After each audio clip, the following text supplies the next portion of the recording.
The Little Mermaid. Down in the deepest ocean, there once lived a mermaid princess called Ariel. She was the daughter of King Triton, ruler of the Mere people, and she had the most beautiful singing voice in the whole of his kingdom. Her father loved her dearly, but she was always getting into trouble.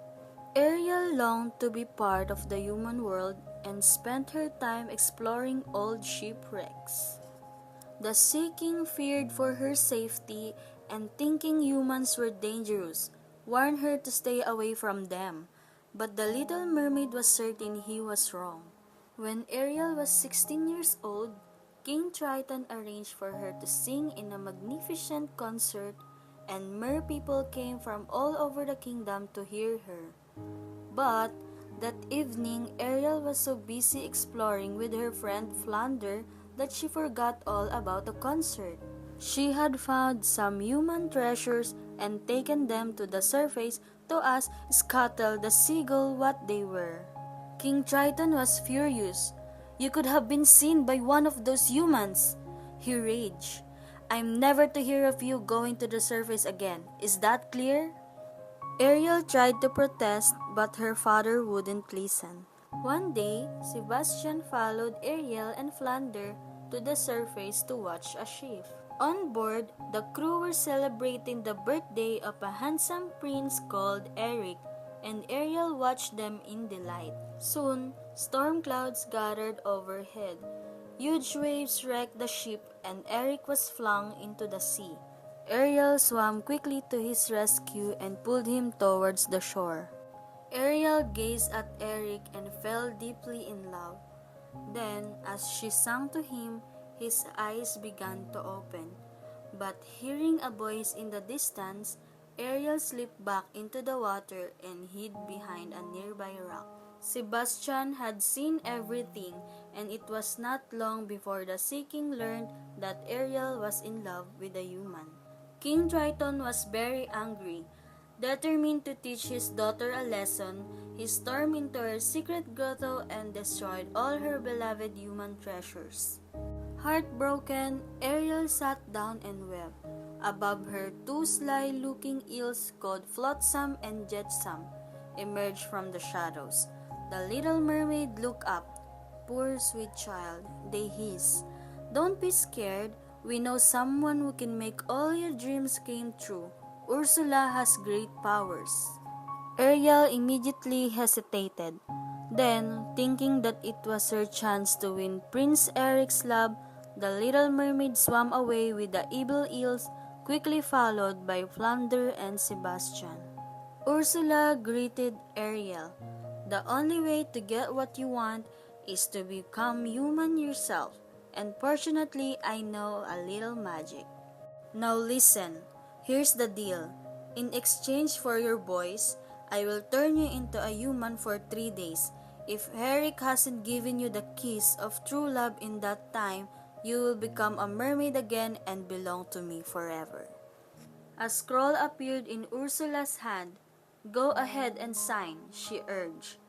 Ariel was terrified, but thinking of Eric again, she signed. Prince Eric had been searching everywhere for the girl with the beautiful voice who had rescued him. He had almost given up hope of finding her when he noticed someone sitting on a rock.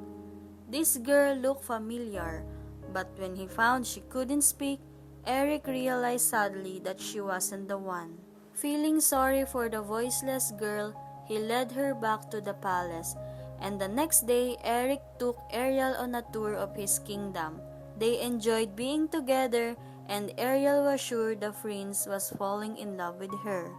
Later that afternoon, when they were boating on a lake, Eric bent forward to kiss Ariel, but at that very moment the boat was overturned. The sea witch had been watching them, and fearing her plan was about to fail, she had sent her precious eels to take action. Ursula made her way to the shore where the prince was wandering alone. She disguised as Vanessa, a beautiful maiden, and with Ariel's voice wrapped in a seashell necklace. As soon as Eric heard Ariel's voice, He was entranced and fell completely under its spell. He led Vanessa to the palace, and the very next day announced that they were to be married. By chance, Scuttle discovered that Vanessa was really Ursula in disguise, and he called on all the sea creatures to stop the wedding. Sebastian went to find the Sea King, and Flounder helped Ariel towards the wedding ship.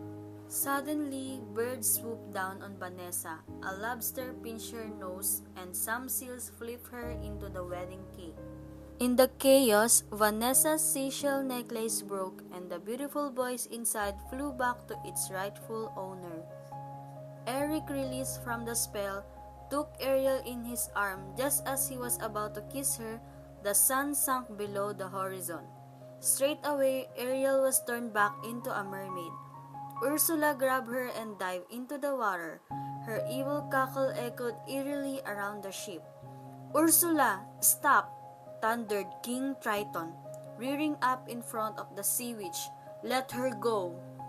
"No, she's mine now. You see, we made a deal," said Ursula. "However, I might be willing to make an exchange for someone even better." Triton felt he had no choice. He changed the signature on the scroll to his own and handed over his magic trident to the sea witch. "At last, it's all mine," Ursula screamed. "I am the ruler of the ocean." Just then, a sharp pain shot through her arm. It was a harpoon thrown by Eric. He had come rescue Ariel. The sea witch swelled with anger and towered above them. She summoned all the sea's power and stirred up a giant whirlpool, dragging up ancient shipwrecks from the seabed. Eric scrambled on board one of the decks, and somehow he reached the ship's steering wheel. Using all his might, he aimed the broken bow directly at Ursula, and with a terrible scream she melted away into a pool of oil.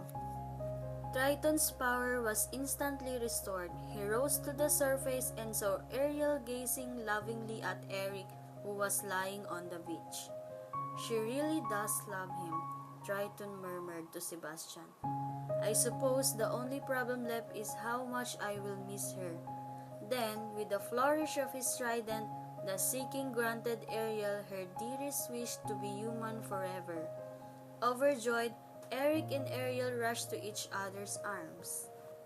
And a few days later, the couple were married and all their friends were invited to the wedding. King Triton gladly gave Ariel and Eric his blessing, knowing they would live happily ever after.